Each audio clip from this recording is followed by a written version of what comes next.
Bruce.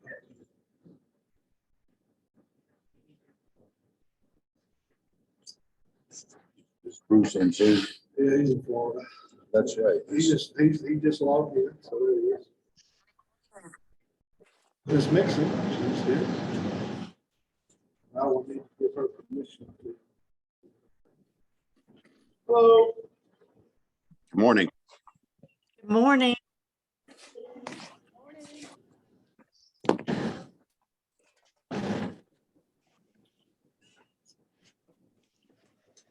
Send Jim.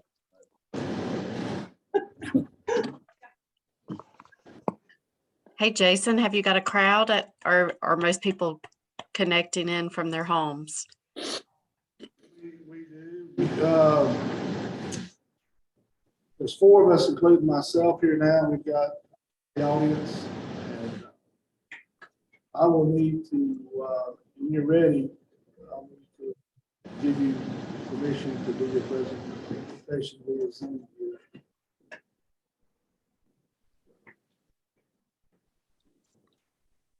And if you have the ability to turn your audio up, you're a little low on my end.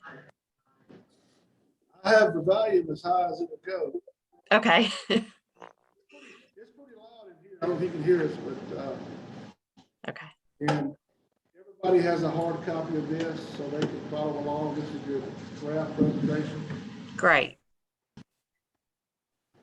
We ready, Jason? We are, it's 10:02. 10:02. We're ready. Councilman Turner is logged in via Zoom. So and I will continue to let people in as Sir, they come forward.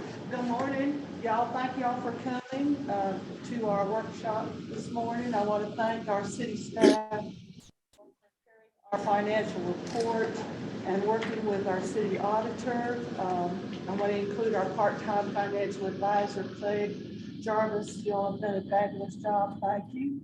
I also want to thank all our citizens who went and voted for the T-SPLOS, and it passed, and that's a fabulous thing in that we will receive as a city almost $2 million in the next 5 years work on our roads and culverts and bridges. How fabulous is that?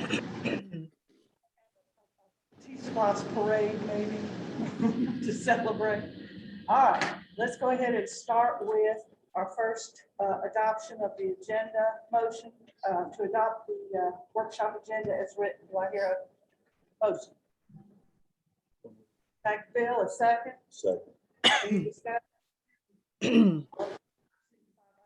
Aye. Great. All right, now we're going to move to the adoption of our new business where Joey Nixon, our auditor, is online to give us a recap of the 2020 audit report. Good morning, Jolie.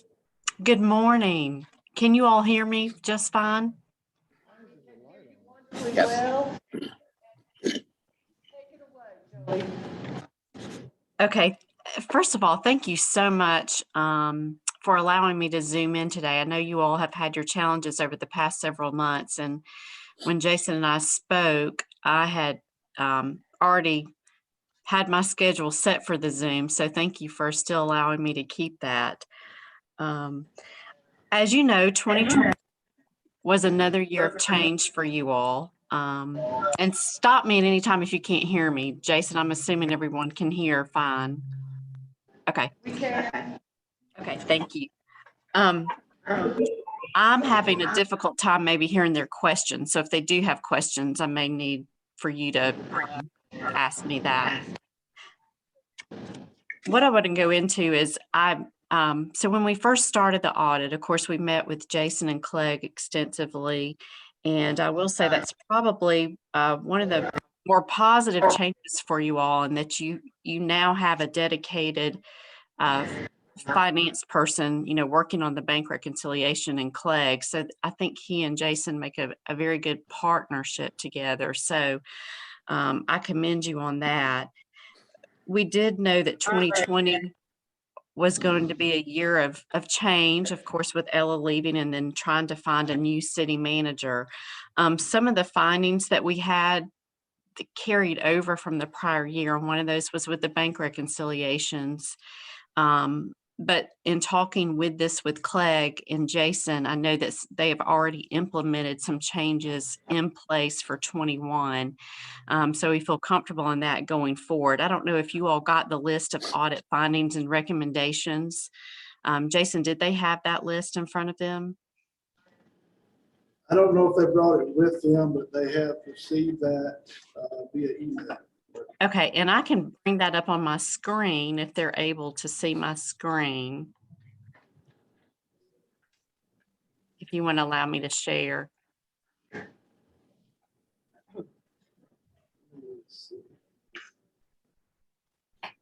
Stand by, he's working on it. Okay.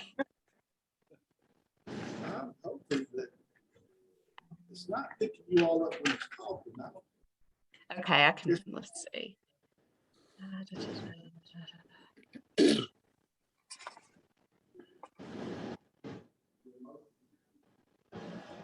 Share, let's see, I'm gonna share this right here. All right, are they all able to see that? Everyone that has brought their laptops, they can, but it's being recorded for the record, and Okay. they also have the graph that you said you didn't have. So they have that. Okay, great. I just wanted to make sure that we went over this, and if you all had any questions, you had an opportunity to ask. And I have gone over these recommendations with Jason and Clegg both. The bank reconciliation, a lot of that stemmed from the city was reconciling from the bank statements themselves, which is not really how that's supposed to work. So sometimes the transactions were not being entered in a timely manner, and we were noticing that after a month in had happened, transactions were being entered in after that. So part of the change, internal change that was made with that is making sure that Karen and Alyssa know that every day there needs to be a closeout time, and those transactions need to be entered into the city system. So that was one of the things that we found. There was also just because of that, it was causing some outages in the bank balances. There was a forced reconciliation in December, but we were able to work through that and clear that up. That forced balance was over $3,000, but through the work of the audit and with Clegg, we were able to balance December in its entirety. The other thing with that, along with that, is the clearing accounts were not reconciled. So you all have some clearing accounts for your payroll and really your accounts payable. So we made the recommendation that those are reconciled, as well as the monthly bank reconciliations. With payroll, just some little items. This was nothing major for us, but when we do our testing, we also want to point out what we find. And so this was just minor things that we found as far as, hours here and there or wages here and there that we pointed out to Jason and Clegg to research further. TAVT is just, as you know, that's the new motor vehicle tax per se, and we've just recommended that they separate that out and really use that Department of Community Affairs chart of accounts. So that's the recommendation there. Property tax receivables in our testing, there was a payment for 2018 taxes that were posted incorrectly to 19. Of course, that was corrected in the audit. Marketing committee was new in 2020, and we noticed in the council minutes, based on the recommendation of your attorney, he outlined some procedures for that. Whoops, I'm not quite sure what just happened. Hang on a minute. Get back to that. Okay, so based on his recommendations, appointments for the committee must come from the city council or the governing body. The decisions must be to the benefit of the city, not the private entities involved, and that those entities can donate to the city and the city will earmark those for marketing purposes. And then the city council is to approve and vote on all the work before it's carried out. Now, in our review of those marketing committee expenditures, we only saw council approval in your minutes for the purchase of the webcam, but we did not see any of the other expenditures as being noted as approved in the council meeting minutes. So I think it's very important for you all to make sure that those are coming before the city council and being approved prior to those expenditures, since that is what your attorney has recommended. And then we've noted also 3 checks that were written to the Sky Valley Club. The webcam is also on the city's website, but it does direct users to the Sky Valley Country Club instead of the city. So that may be something that you all want to look at. The other thing, because your hotel motel tax, you are required to at least expend 40% of that hotel motel, on tourism, promotion of tourism.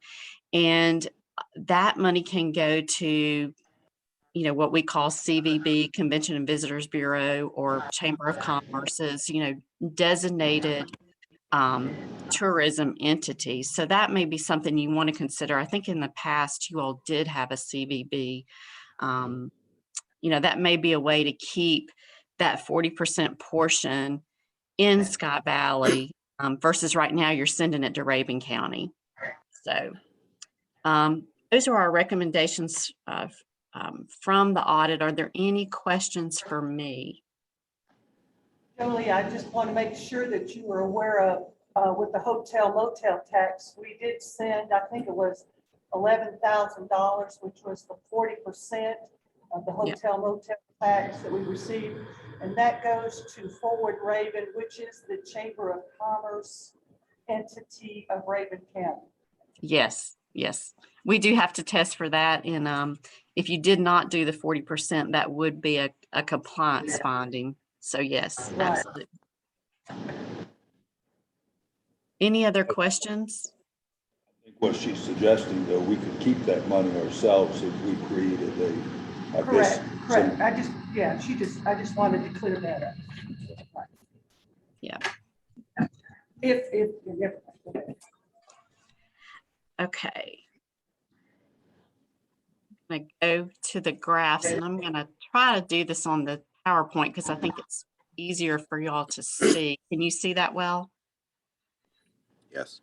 So we're going to review your financial data 2020, and the first thing we're going to review is the government-wide. So this is including all funds. This is general and your enterprise fund. And you can see here your revenue for 2020 was over 2.3 million. That is an increase over 2019 of about 22%. The main reason that increased is you received over 390,000 in SPLOST in 2020, and also some federal funding from the CARES Act. So that was the main increase in the revenue. Your expenses were over 1.8 million. That was also about a 10% increase in comparison to 2019. And we would expect to see that with the increase in revenue that you all had. 2019 and 28, you can say we're very similar. Revenues in 2019 increased by 3.3%. Expenses were 9.2 in comparison to 18.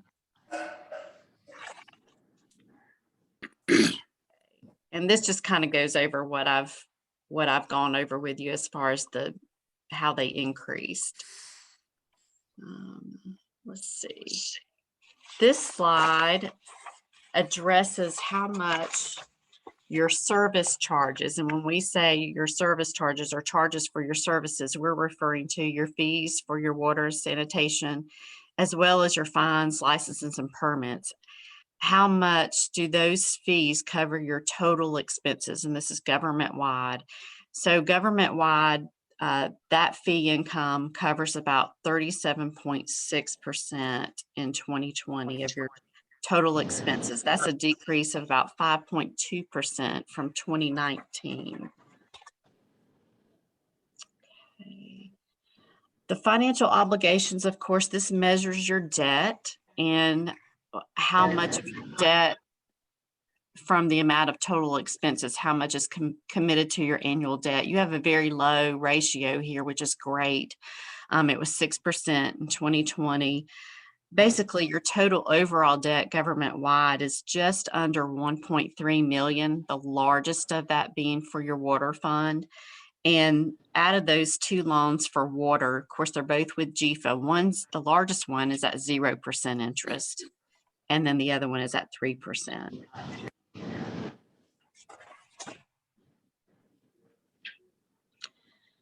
A leverage, this is addressing how much of your assets are actually financed with long-term debt. And you can see of your total assets, 16% is financed with long-term debt, which again is a very low percentage, very good.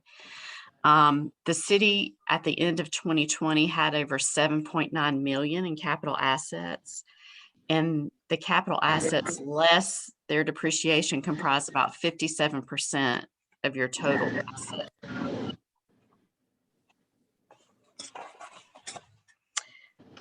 Okay, next, are there any questions on government-wide before we go to general fund? Okay. Jolie, Yes. yeah, going back to page 3, which shows the difference between revenues and expenditures. I think it shows like, over every year we have a surplus. Yes. And we've already accumulated quite a substantial reserve fund.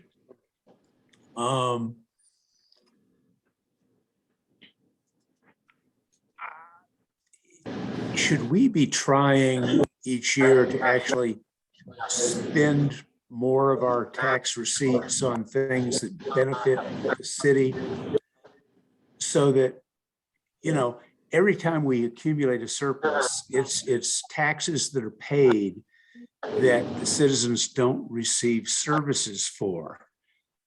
I'm thinking it shows that we have capabilities to provide services or improvements to the benefit of the city that we aren't taking advantage of. Is that the right perspective to have on this, or do you have another interpretation? That's a great question, and one that a lot of municipalities have, because you want to have a little bit of liquidity, a little bit of reserve in case, like, for instance, in the COVID pandemic, had things gone really south and we didn't have the government funding that we had, or the SPLOST, you might have had to dig into that. But I would recommend you as a council, and I think you all have got a 5-year strategic plan that you've worked on.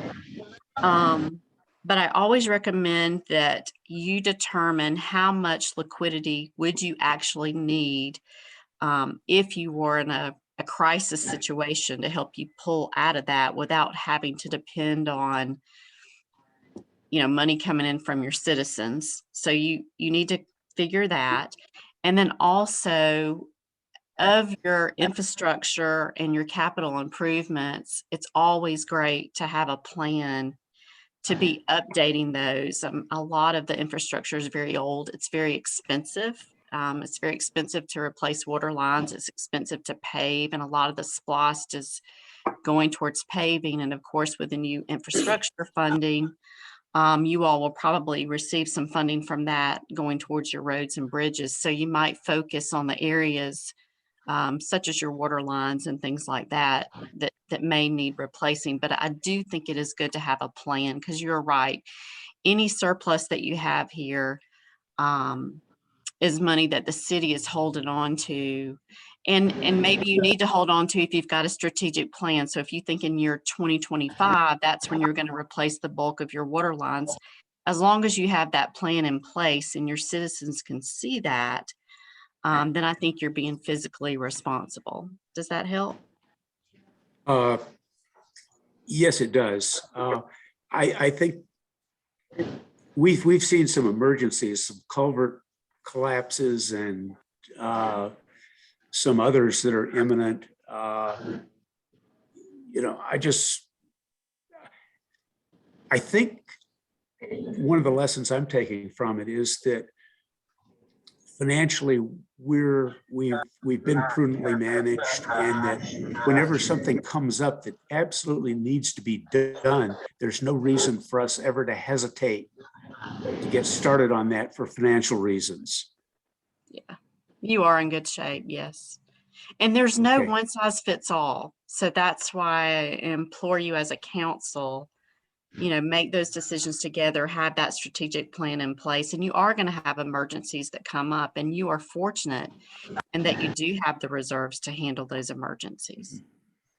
And the other thing that I see coming is that we're in a position now to go after grant funds, and a lot of grant funds require matching local funds. Mhm. And if we have the kind of reserves that we do, then we should never hesitate to go for grants just because there's going to be a significant local match.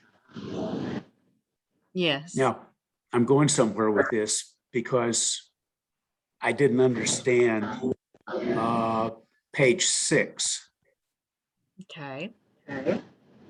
which has to do with debt service ratio. Mhm. And I know what debt is, but I don't know what it's being compared to in that chart. Okay, this is compared to your total expenses. What amount out of your total expenses is committed to your annual debt service? So out of your total expenses, only 6% of that is actually committed to annual debt service. It has been 7%. This, it's going to lower every time you decrease, your principal payments. Mhm. But that's what this is measuring. And I might have said capital assets, but this is not the one that measures your capital assets. This is your total expenses and what's obligated to that debt. Okay. I'm familiar with the concept of debt service ratios in the bond market, Mhm. where it's generally a ratio of your expected payments to the revenues that are associated with that specific project that are able to be directed towards repaying the debt. And if it's 10% freeway after your net expenses, a lot of lenders think that's okay. So I'm thinking that our budget is basically pretty bare bones in terms of we're already committed to spending it on salary and the expenses of delivering some of the services. So saying that it's only 7% instead of closer to, the amount that would actually be free in our budget to pay back our debt, I'm not sure that's really giving me the sense that this particular measurement is very helpful, if you get my drift. I do. Okay. So that's just a comment, because Okay. we've got some big projects coming up that could potentially need this kind of funding. Gotcha. So, So maybe a different way of looking at it. yeah, just, What you're, okay.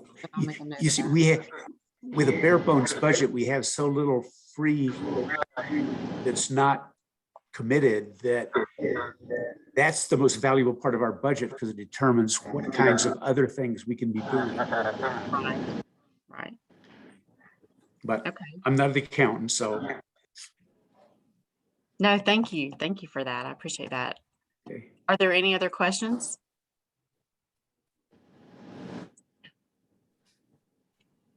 Okay, I'm going to go into just the general fund only. So in the general fund, here you're going to see a little bit of a different scenario as far as your surplus. So in 2020, your expenses in the general fund were actually a little bit more than your revenue. Your revenue, even though the revenue was a decrease from 19, it was a less than 1% change, but it was down a little under 12,000. And then your expenses had increased by about 54,000. So about a 4.5% increase over 19, just in the general fund alone. Now, the general fund, of course, is comprised of all the tax revenue. And it's no surprise that that's 84% of your total revenue. Out of that, property taxes make up about 91% of that 84%.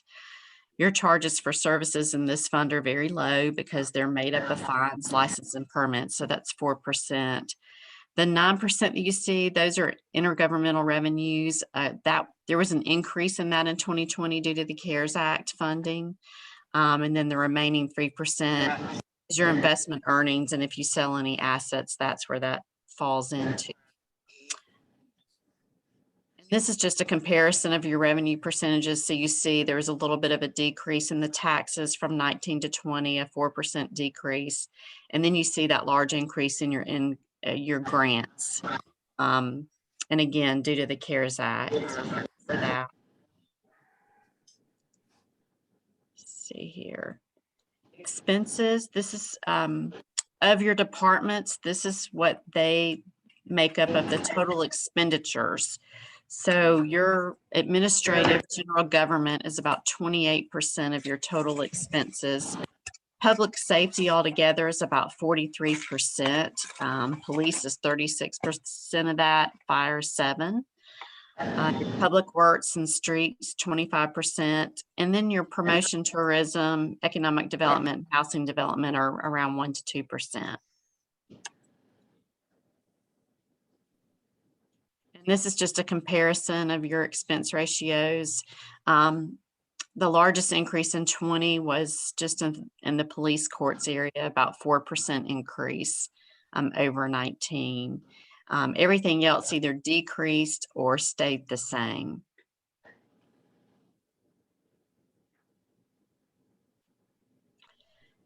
In this fund, the amount of assets that are financed with your long-term debt is very low. It's a little over 1%.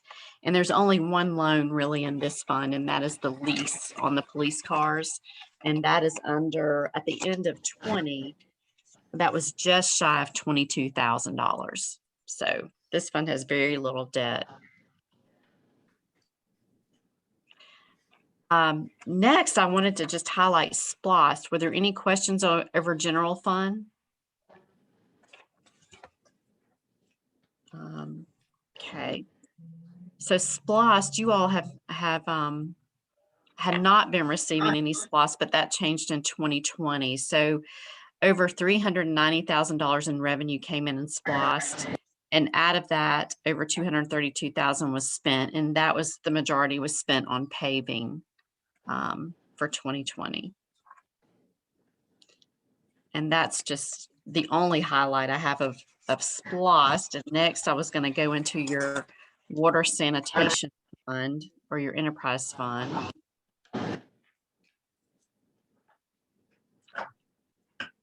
So in this fund, this is generally where your surplus is coming from. That revenue in 2020 was up by 1%, a little over $7,000. Expenses were also up in this fund by about 8% or over $44,000. This one, is total service revenues to total expenses. I mean, the majority of your revenues are all for service in this fund. So the only other portion that's not for service are just your investment earnings, such as interest income. But you can see that it covers your total expenditures there in 2020 by 109%. So this is where, Jim, your surplus is coming from, and it's kind of helping out make up the deficit on the general fund side. Debt ratios in this fund, your total debt to total expenditures here in 2020 decreased to 17%. Total debt to total assets in 2020 decreased to 31%. Of course, we should see a decrease in this every year because you are continuing to pay down your principal.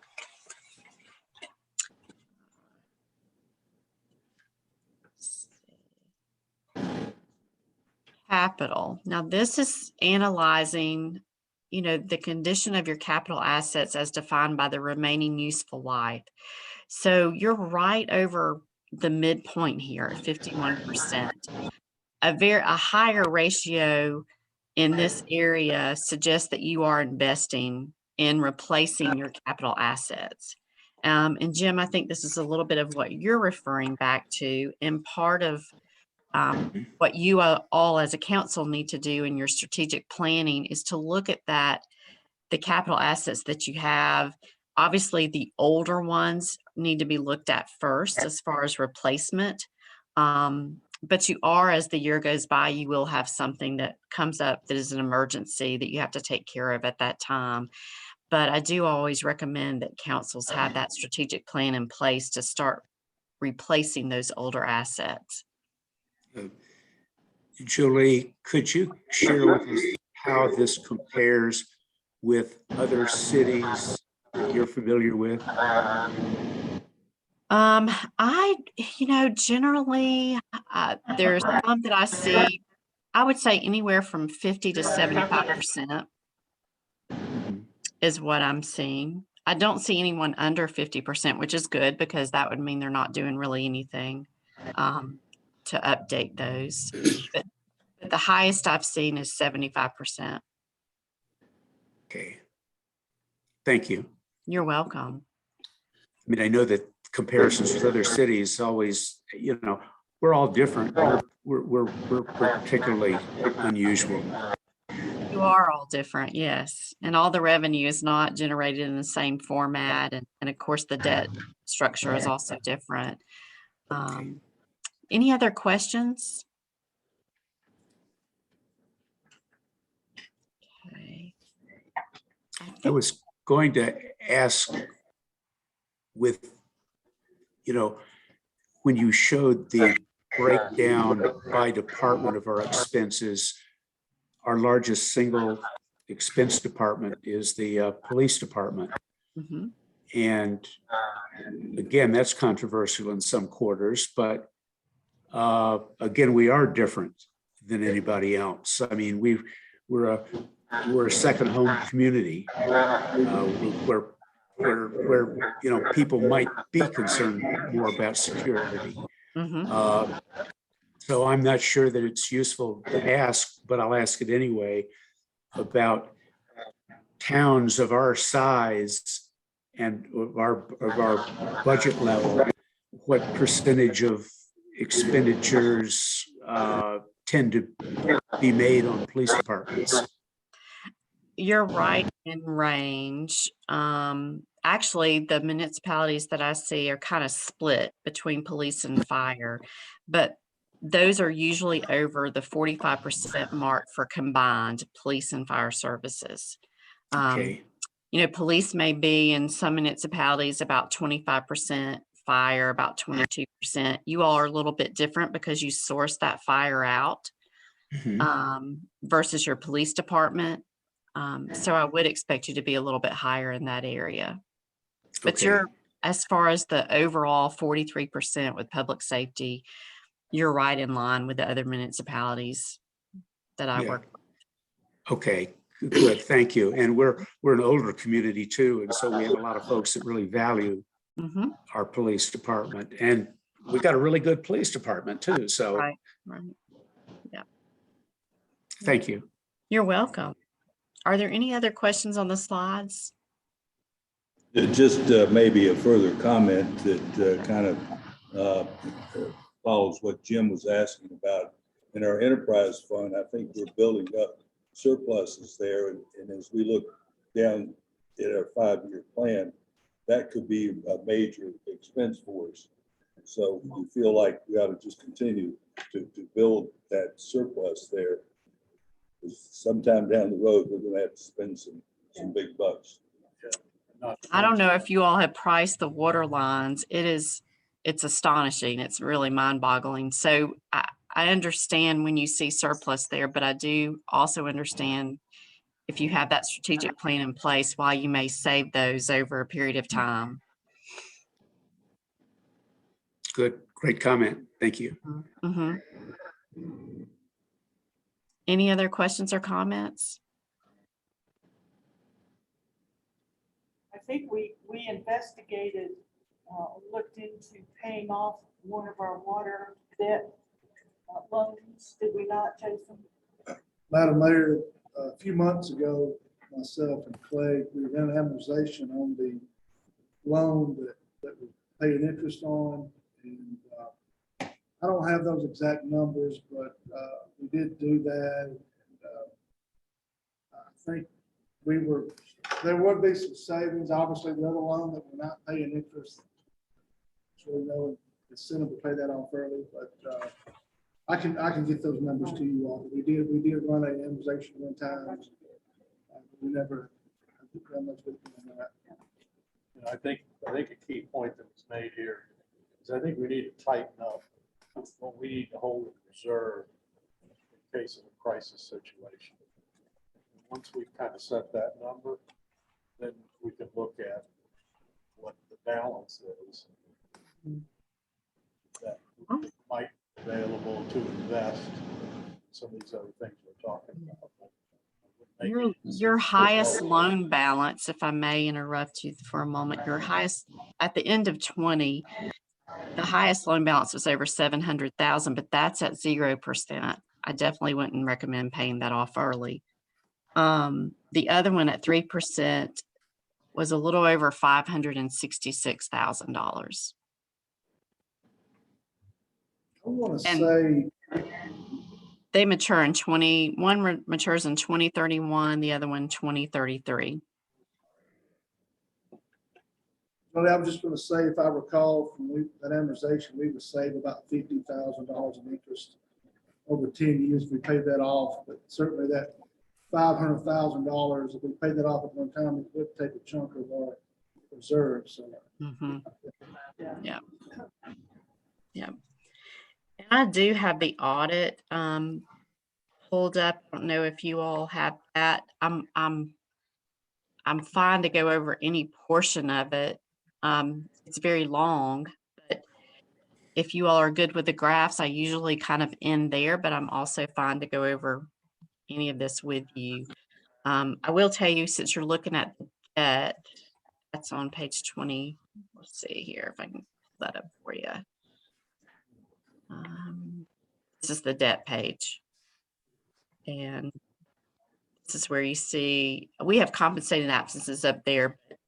We calculate that every year with the audit. This is your lease on the police fleet. These note payables are your two GFA loans combined.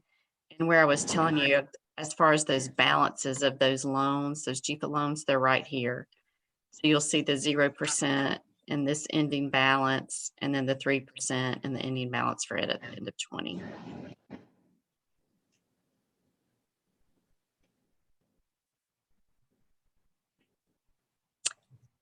Are there any questions, or are there any things about the audit that you might want me to go over? I don't think so. From my perspective, I think the important thing is where you found problems in our system. Do we feel like we've got those problems under control now? And Jason's done. Jason's yes, nodded we his head, did. yes. Yes, we are proactively taking your comments and findings and address those. I will tell you that after our conversations over the last few months, I'll be very surprised if I have that finding again in 21. That's, Pretty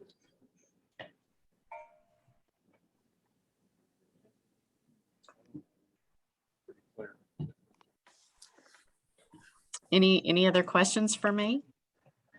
Joey, I don't see anybody, I don't know if the audience has any, but I believe everybody should be happy. Think all- Nothing further. Okay, well, again, thank you so much for allowing me to present in Zoom. I hope I'll be able to actually sit in your audience next year. And I wish you all good health throughout the remaining of this year. And if you have any questions, please feel free to contact me. Thank you, Joey. It Thank was you. wonderful. Thank you. Julie, thank you. Another great job. Thank you. Okay, you all take care. Thank you, Joey. You stay safe too. Thank you. All right, let's go to our next order of new business, and that's a presentation by Susie Pointowski, and I assume this is Mr. Blanton. All right, whoever wants to come or both want to come on up.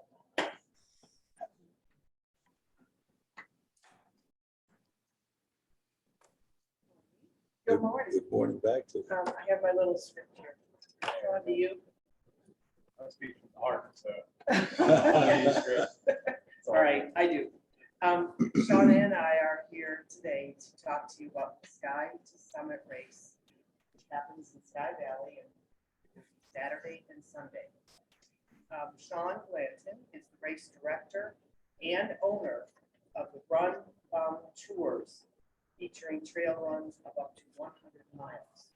Mostly through North Georgia, but he is expanding. Sky to Summit race this year is the 9th consecutive race that Sean has put on. It always sells out and gets rave reviews from the runners. There will be 400 runners on either Saturday or Sunday or both. Sean is very respectful of Sky Valley, including the fact that he keeps the volume of the music at the finish a lot lower than any other race that he puts on, even though the race music does inspire the race runners to head home.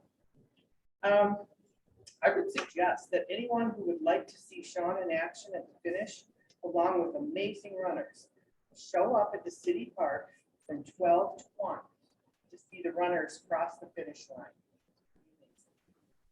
Make a sign, bring a balloon, or a beverage to quench their thirst. Let's show the runners our Sky Valley spirit. The city has donated generously $250 for us to give the runners a chili feed at the end of the race.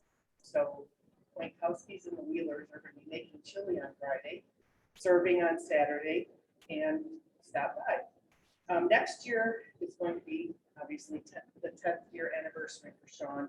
So if we could be thinking about something to make that a special time for the runners and for Sean, I think they would greatly appreciate it. Sean also, this might be something new to you guys, he has another attachment to Sky Valley. He loves the Flint Knob Trail, which comes off of Flint Knob Drive. He's been on it, he maintains it, he just thinks it's one of the most superior of all of the trails that he's been on. He has a very workable plan to make it an accessible trail to the public. Right now, we're crossing someone's property to get to the trail. The trail itself is in the National Forest, which is fine, but to get there. So it's a spur trail that leads to the Bartram, which gives us 100 miles of trail, which connects also to the Appalachian Trail, another however many thousands of miles. So we need some things for the city to help. But I looked at the survey that was put out by this council, and the amenity section that the citizens responded to said that the number one amenity that they would like to see by far, 189 votes, was for hiking trails. Which I think we've sadly neglected, in making this an option. So with Sean's help, he's amazing as far as coming here and working with us and talking with Jason. To me, it looks like 189 people voted for that as opposed to the pickleball court, which was 48. That was in the mid-range. The hiking trail was number one. So could we spread the wealth? And if the council is looking at something for more pickleball, could we do this first and then look at the pickleball? That's just, What does he need? okay, he's gonna tell There you. you go. All right. Thank you. Let me go ahead and just say, my name is Sean Bland. I'm born and raised inside the perimeter in Atlanta. I've been coming to Raven County since I was a kid. I went to Campfire Harbor.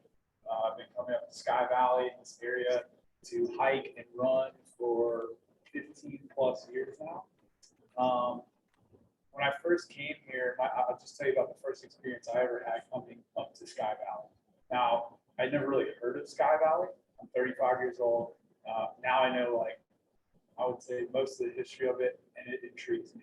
This is my first time I've ever been in this building, and I can't tell you how happy I am. I've sat out here for the last 7 years. We started here and started a race from here, but never been in here, so I'm going to that. Basically, when I was talking to Bob Larson years ago, we used to start our race at the golf club. I ended up kind of moving it over here.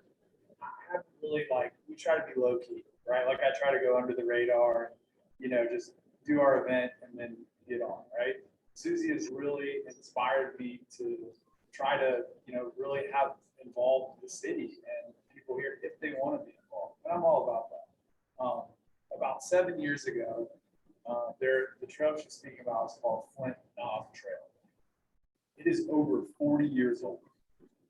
Bob Larson, who I've spoken to a long time ago about that, I don't know if he built it or not, but him and his son told me, who I would assume is in his 40s now, as a kid, they would go up on that and they would kind of maintain it. It's one of the most beautiful trails I've ever been on. There's two absolutely stunning views looking, I guess, southwest over Rainey Fields, Thomas Fields, all that, or like the shooting range. Absolutely gorgeous over Flat Top Mountain. I love it.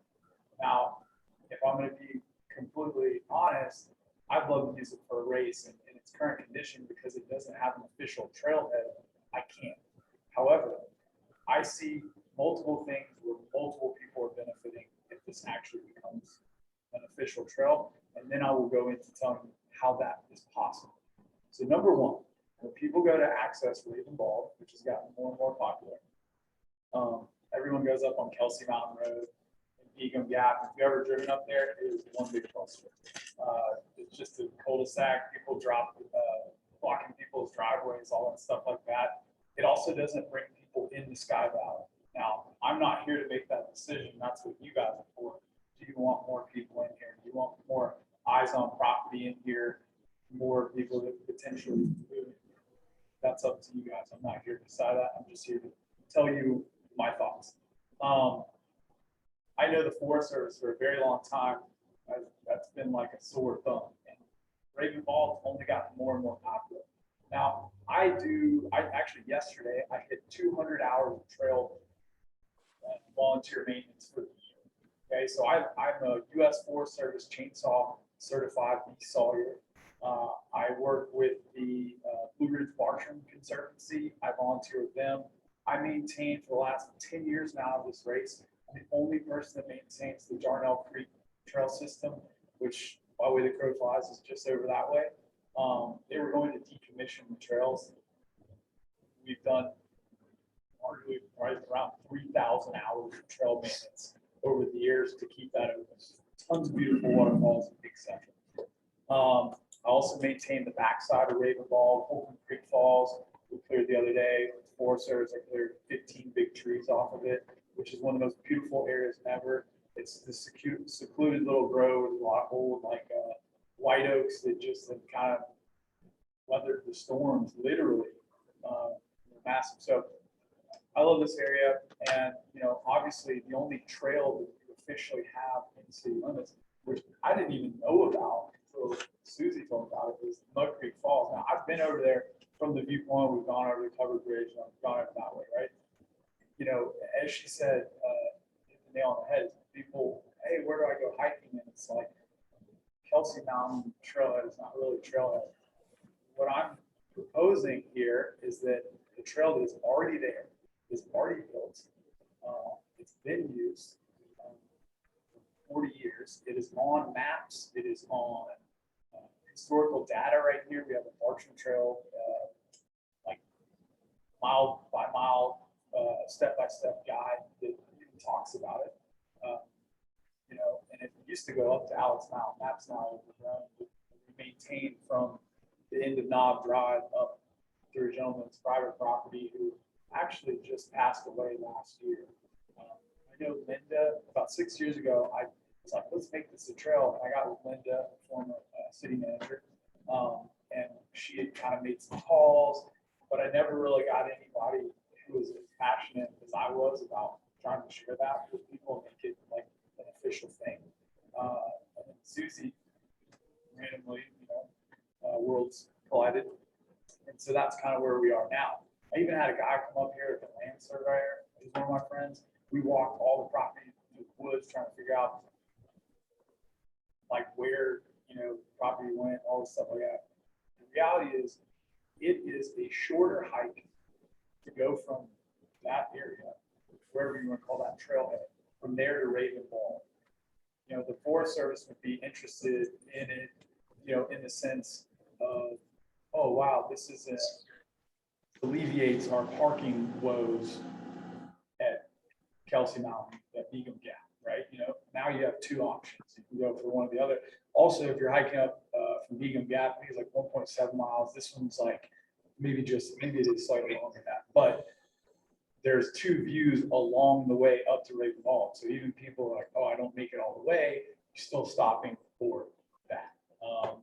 And she said this, and I will reiterate how cool I think this is if that becomes an official trail, residents, public, you can walk from your house here in Sky Valley all the way to Mount Katahdin. It's a northern terminus of the 18th. It opens up everything. I mean, it's so cool. Also, I know you guys rely on property taxes as to make the city work. And I've been looking at buying property here for a while. I've been looking at a place up on Knob Drive, a couple of properties, other friends as well. We've been doing the last 4 or 5 years trying to find somewhere in Reagan County because this is where we want something, that to me, I mean, I would use, even if I bought someplace to build it, I would use that trail anyway. So like whatever. But the point of this is having that where you can say, okay, here's the trail. This is where it goes. You can have signs up there that bring people through here, people looking at stuff. And it kind of cracked me up because as I was looking at all the tax GIS, I was seeing all this, undeveloped land, Ugandan tax, whatever, just kind of laughable. And it's like, I'm sure we can all laugh about that. But, all that land up there in that area isn't developed most likely. The gentleman that owned where the trailhead would like to be at, like I said, passed away. I believe that handed down to his son. Now I haven't contacted anybody. I don't want to do that, but the process would be the city, somebody from the city reaching out to whoever owns this land. They live in Dalton. The son lives in Sandy Springs. Is reaching out to them and see, hey, like, what do you guys want to do this? We would like to turn this into like a park or a trailhead. Maybe, again, my thoughts are, the obituary I read about this gentleman seemed pretty awesome guy. He was an outdoorsman, hunter, fisher, philanthropic. I mean, he's a good guy, well liked in the community. Maybe you put his name on it or something. I don't know him personally. I mean, or maybe there's a fair value that we could get that for, and maybe agencies in the southeast that would be very big proponents of that. I know a lot of people that we might be able to talk to. Again, having it be another access point for the Bartram Trail, for Raven Bald, and for all these other trails. I mean, it just, to me, it makes sense. And if, before, so then you would have to get that, figure out that land situation. The property then does go through, or the trail then does go through Merrill's property for maybe a quarter mile or so, but it still goes through his property. So you have to get some sort of easement from him, right? If there was no easement from Merrill, you can still go up the end of Knob Drive, the end of that dead ends a road easement into the Forest Service, at which point we would petition them to build a connector trail from the end of Knob Drive, which is just above where, technically where I think Walking Bear, even though it's not developed, it's like a road from the 40s, old logging road, where those come together just above that, from there directly to Flint Knob. So there are options. And, that we've seen. But I just hope that I can excite people to do this. I'll show you guys like a photo from up there. I don't know if any of y'all ever been up there by any chance. It is breathtaking. I mean, it is incredible. I found the hike going from over here a lot harder than the one going from Kelson Road. Fair. Bob Larson, it used to be wonderful in terms of getting us out and hiking and helping to maintain the trails. So that's my concern now, is how many people like you are willing to go out and maintain these trails. So Quite a few. I mean, like I can tell you right now, that every year, like when I'm up here, it's got extra time, I go clear it out.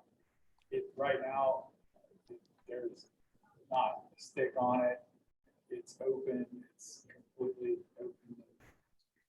Maintained standards.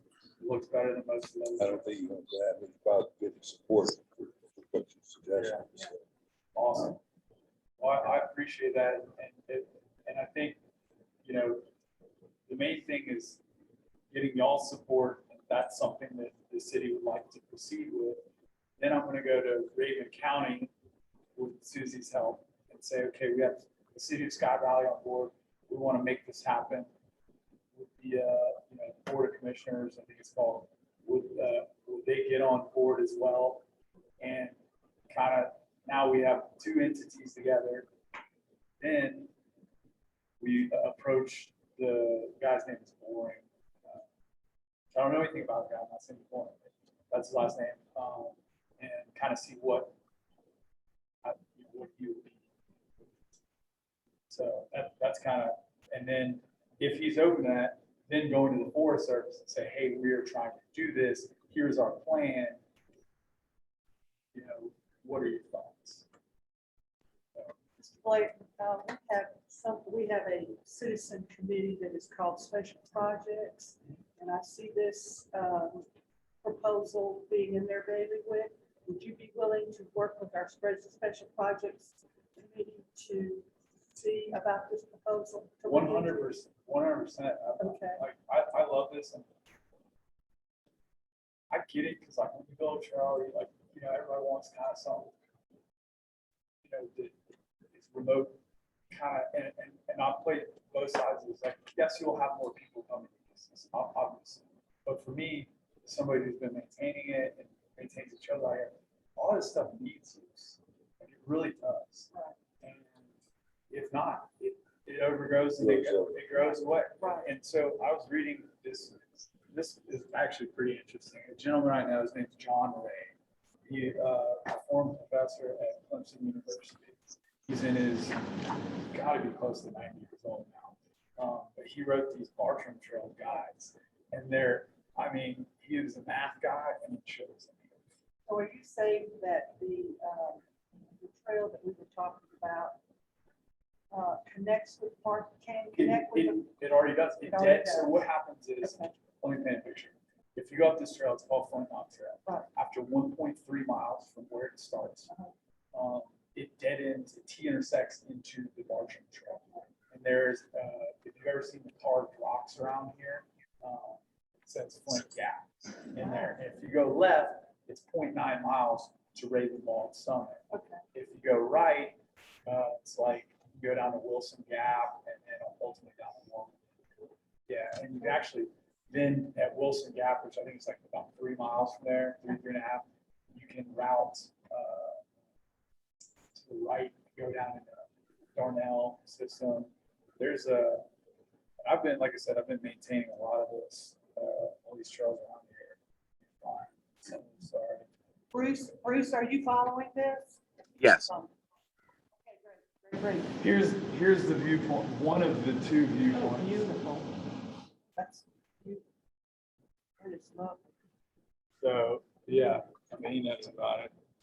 Yeah, and that's just one of, this connects to, on the Bartram Trail, within 2 miles of either direction, there's several views like that, so. Mr. Blanton, we also have some revenue set aside for mitigating trails in our next year's budget. Is that correct? We do. So if you we're will, trying to fix Mud Creek, which has really Yeah. had a lot of Yeah. erosion. Y'all should, before you do that, you should let me take a look at that. I've never been on that trail. Or it's like a mile, Smile. one way. I'll go, I promise, like this week or next, I'll go take a look at that and give my 2 cents on that, because it might be something that I can just get a bunch of people for a work day, or, you know, we get some folks. You'll find you'll have a lot of people from Sky Valley that would help, That'd be perfect. but you've got some pretty heavy erosion down there. It's pretty chopped out. Yeah. Yeah, do you have? But we'd additional- love to have your input. I've never had, so I'm very happy to say that. Incognito. Yeah, Absolutely. Tony's I- on special projects also, so. Absolutely. So And I'm excited about it. Yeah, Yes. yeah, great. I'm really excited because I love the outdoors. I love this area, and it's a shame that a lot of this doesn't get more we use all do too. and ultimately more care, Yeah. right? Because when more people use it, you'll have more people that'll go, oh, I want to help out, Right. right? Right. So, One other part that Sean and I have been talking about is the road. Oh, Now, absolutely. want to do that, Sean? Oh, yeah. So, well, separate but same. I was looking at property up on Knob Drive. So where right there was that Bayberry is where it turns to gravel. Mhm. It is, I just watched it over like the last 10 years, just slowly get worse and worse. And it's like a lot of things all around Ravens, like somebody had a great idea and then it just kind of didn't come to fruition. But it was like, obviously somebody was going to develop that up there at one point and now they're not, or maybe they will, but the road is like, you can't drive. Not that there's any reason to right now, but there you go. So I just didn't know if that was something that, you know, if we end up doing that, that would be something that would need to be addressed. I mean, paved, I don't know about that, but Well, sure. yeah. Well, the fact that we just had a T-Splits passed Oh, and we're gonna get $1.9 million will certainly Oh, help wow. us maybe put that into the bids. Yeah. You know, that'd be cool. okay, so you need to get your information, Mr. You Blanton. got a question? Yes, sir. When I first came here, Linda was working on that trailhead. Right. And getting it developed and everything. As a matter of fact, me and my son's hiking there. It's beautiful up there. But that is one of the areas that our patrol officers are required to check every shift because we've had some activity there. You see, they built a big bonfire and all that. So we have to check on that. But when she was working on that, there was another, it never got no momentum. But another project was all of our empty, undeveloped road beds in Sky Valley that are paved or growing up. They were looking at hiking or biking trails on those. I don't know if you looked at that. There's a lot of unpaved, undeveloped road beds that are made in our town. They're just grown up. And I don't know if it's ever completely. Scaly Mountain Fire Rescue was trying to sketch it out for rescue operation. But the road beds are there, they're just grown up. That just may be something you may want to look at if you're interested in the area. That is interesting. Yeah. Thank you. Good stuff. Good But stuff. anyways, thank y'all. Anybody have any questions? No, I really appreciate the presentation. It's excellent and very well done. And we had in the county, we have talked a number of times about connecting the water trails so that we can promote the tourism for Reagan County to that. And this is an opportunity. 100%. And also, I would also very much as a big volunteer, somebody actually loves these guys. You mentioned Steely Mountain Fire Department. One of the main guys for the it's called the Blue Ridge Bartram Conservancy. So it's like blueridgebartram.org, I think it is. He's actually one of the guys from the Steely Mountain Volunteer Fire Department. So Who's Who that? is that? I forget his name.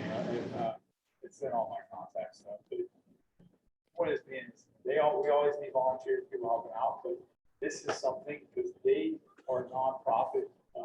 Brent Miller is the president, and he lives in Franklin. He's a good friend, and he gets paid. So their whole thing is advocacy, trying to promote this, but also getting people on it. Because he asks me all the time, he's like, Sean, how do we get more people on the Bartram Trail? And I said, it's the same thing. How do you get more people to Sky Valley? I said, most people, when I tell them I'm going to Sky Valley, they go, what is that? Yeah. You know, that's no knock. I mean, that's kind of awesome, right? You got a little, It's good, it's bad. yes, yes. And that's why I'm here, not to make it, just try to make a decision, only to give you facts and say, there you go. But yeah, anyways, I highly recommend. Tony used to be the president of the Chamber of Commerce of Reagan County, so that's why he knows what Reagan County is planning. Oh, okay, right on. I used to deal with Blackley, I mean, tons of Blackley, so. Well, when you go to approach the county, I think Holly can probably help some That of would be that. 'Cause awesome. We've Yeah, got I can do it. pretty good We good. relationship. Yes, we do. We have a good relationship with Reagan We County. appreciate you bringing that run here every year. We do. And Well, thank you. I think we should collectively see what we can do more to Yeah. help you with I that. mean, it's, to me, it's just like being welcoming. It's awesome. I mean, so what she didn't cover, I'll just go down the travel hole for a second. So over the 9 years that we've had this race, like on average, like 450 people a year register. So I have it split. We have a 31-mile race Saturday, 17-mile race on Sunday. And I get every year, there's at least 30 states represented, like somewhere around that. So even during amidst COVID, people are coming, you know, from all over. And a lot of times, you know, when they can, obviously not right now, we get people from Canada, Mexico, like other places, right? It's really awesome. And this is like the people that are coming here, they're not necessarily driving up from Atlanta and going back. They're coming for the weekend. So I'm sure you're familiar with Tika Earnhardt, like I think she Yes. Yeah. She's in charge of development. right. I think there's somebody, Tourism. she was the sort of, there's somebody new now. Right. But she did this way early on. It was like a tourism dollar estimated revenue estimate or something, whatever it was. And she determined that on the low end, that this event, to Raven County or locally, Raven County, brought in something like, you know, $150,000 spent locally. And I'm telling you, that's like way on the bottom because people are renting houses up here, all stuff. I mean, it's so crazy. The first time I ever, this last thing I'll say, first time I ever came up here, I was driving down Ball Mountain Road. I was like, trying to figure out where I was going. And I was going to Hale Ridge. I was going to do the Bartram to the ball back. It's like 8.5 miles. I come around the corner. I was like, oh my God, slam on my brakes. There was a guy in a horse-drawn carriage. It's Yes, yeah, Ricky James. right, I think. Rick James. That's Yeah. right.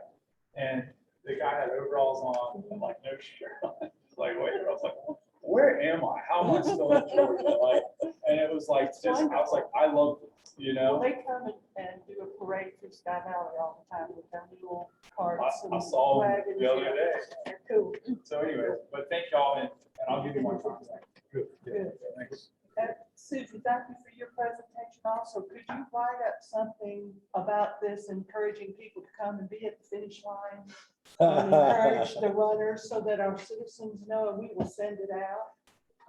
So give it to Jason Yeah, send it in to Jason and we'll send it out. and we'll run the. You know, our email distribution list. Okay. Yes, It's like sir. 1 to 5 is more or less like when the older people come on Saturday. This 31 building miles is of trash, Isn't it by the all? way. Yeah. And she was saying all this timber is from, like, originally from Oak Creek. Local artists to come and do all that, carving of the bear and so forth. Did you see that? Yeah, that was, what kind of, wood? Alder, is it an alder? I don't know. I'm guessing and I haven't a clue. Yeah. Yeah. Suzie, anything else that you need to say? Thank you all for your presentation. Thank you very much. And we're excited. Yep. We're excited.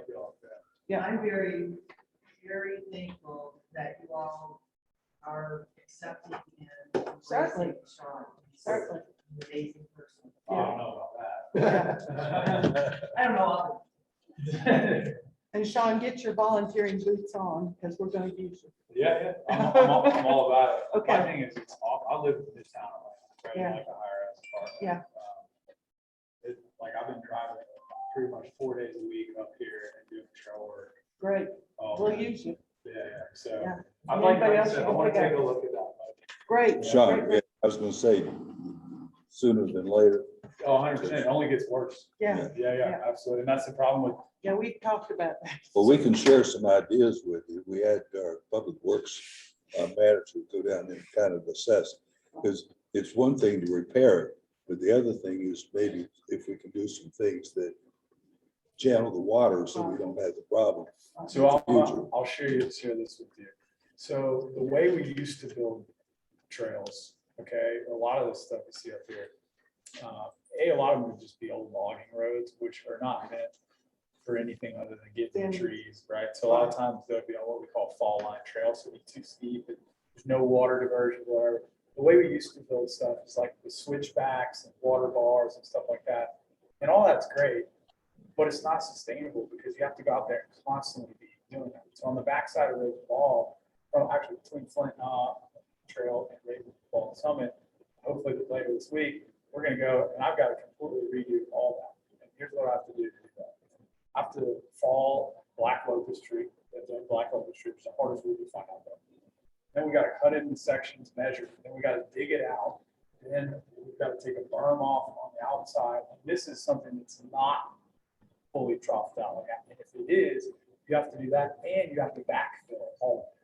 And it's back-breaking. Like when I say back-breaking, like, I mean, we were doing This is all manual stuff. manual stuff. Now, if you got a grader, that would be awesome, you know, or you had a backhoe or something, but again, I'd have to see that. And, you know, we start doing that, that's when it starts getting expensive, but it is much faster and better. I mean, and you know, maybe it's, the trail needs to be completely rerouted, you know, to make it more sustainable, you know.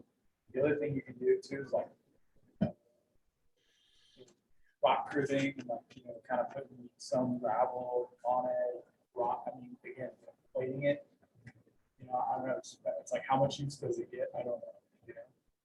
It gets good amount of use, but we've got some ideas where we need to dig out a ditch in one area, maybe build another berm in an area, so. For sure.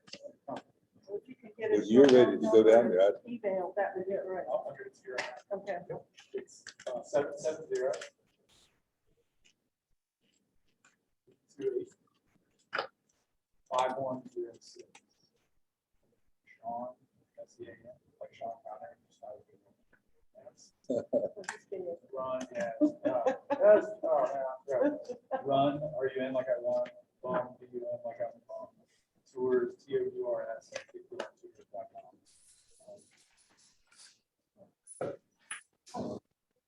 We'll be in contact. Absolutely. Thank you so much. All right. Thank you. Thank you. All right. Any other business? There was just one comment from Zoom that it's BlueRidgeBartram.org. BlueRidgeBartram.org. Oh, what he was referring to, BlueRidgeBartram.org. Okay, thank you. With that being said, I will ask for a motion for adjournment. Okay, Tony, second, Bill, all in favor? Thank you all. Aye. Aye. Bruce, I'll send you this information. Did you hear that, Bruce? No, Tony said he would send you Sean's information. okay, thank you.